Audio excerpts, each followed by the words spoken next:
Hi, I'm Dr. Jamie Turndorf, and in this video, we're going to talk about how you can overcome the false belief that you can't reconnect with a loved one who has reincarnated. You know, there are many false beliefs and inaccurate religious teachings that prevent people from reconnecting with their loved ones in spirit. And you can allow the mystery to unfold by not believing everything you've been told. And in this video, we're going to talk about the false belief that you can't reconnect with loved ones who have reincarnated. When we're dealing with the spiritual realm, we have to suspend the logical part of our minds. We have to agree that there are many aspects of the universe that the human mind can't see. For example, atoms exist, but we don't see them. We only ever see the usual three spatial dimensions plus the dimension of time.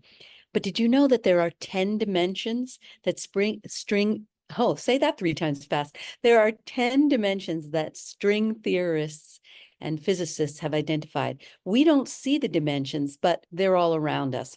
Just like the 95% of our universe that's comprised of dark matter or dark energy because it doesn't reflect light. And it's believed that the heaven, what we call heaven or the afterlife, is in the dark matter. So what about reincarnation? When we shed the turtle shell of the human body, our soul essence becomes pure energy. And remember, Einstein said energy can't be destroyed. So where does the energy of our soul essence go? Well, it's my understanding that some souls have completed their lessons and they just remain for eternity in the spirit realm or in the dark matter. And some souls choose to reincarnate because it's easier to continue learning and growing when we're in a body. So how can you continue a relationship with a soul that's reincarnated? Well, the best way that I've come up with to explain how this works is very mind-bending, but stay with me for a sec. Think about the image of a prism.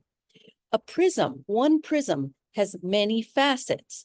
And like a prism, a soul can be reincarnated in one facet of the prism and be with you in spirit form in another facet of the prism.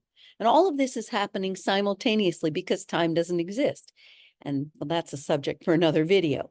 So my point is, even if a loved one has reincarnated, that doesn't prevent him or her from also continuing a relationship with you in another facet of the prism.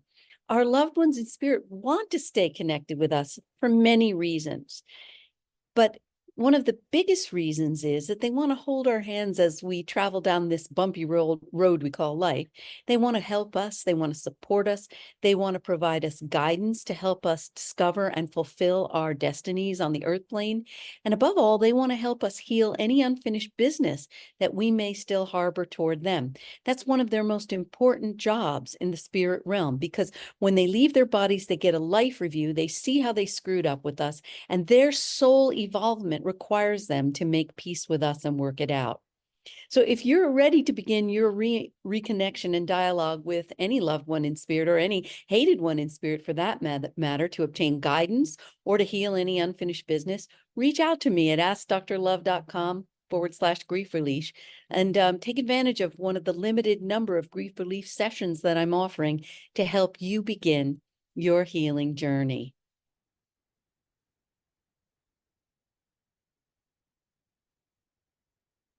In this video, I'm going to talk about why Western grief therapy causes more grief. And I want to get beyond the traditional Western grief therapy paradigm that leaves so many bereaved, endlessly grieving. As a psychotherapist, I know that Western grief therapy and its approach to grief, grieve, let go, and move on and do it in 6 months, leaves the bereaved at a greater loss. And when I was writing Love Never Dies, I discovered that the Western psychiatric community has created new diagnostic labels for what they consider abnormal grief reactions. And the labels like prolonged grief disorder or complicated grief disorder may be slapped on anyone who hasn't, quote unquote, snapped out of it after 6 months. And if that's not bad enough, I was really shocked to find out that the psychiatric community considers hallucinations to be an integral part of these abnormal grief syndromes.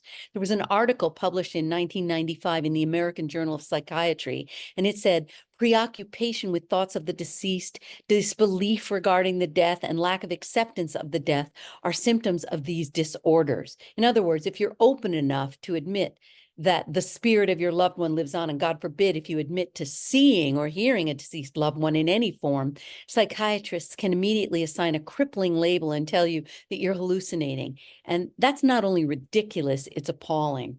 And there was another article published in 2005 in the Journal of the American Medical Association called Treatment of Complicated Grief, a Randomized Control Trial. And the authors say that estimates suggest each death leaves an average of 5 people bereaved, suggesting that more than 1 million people per year are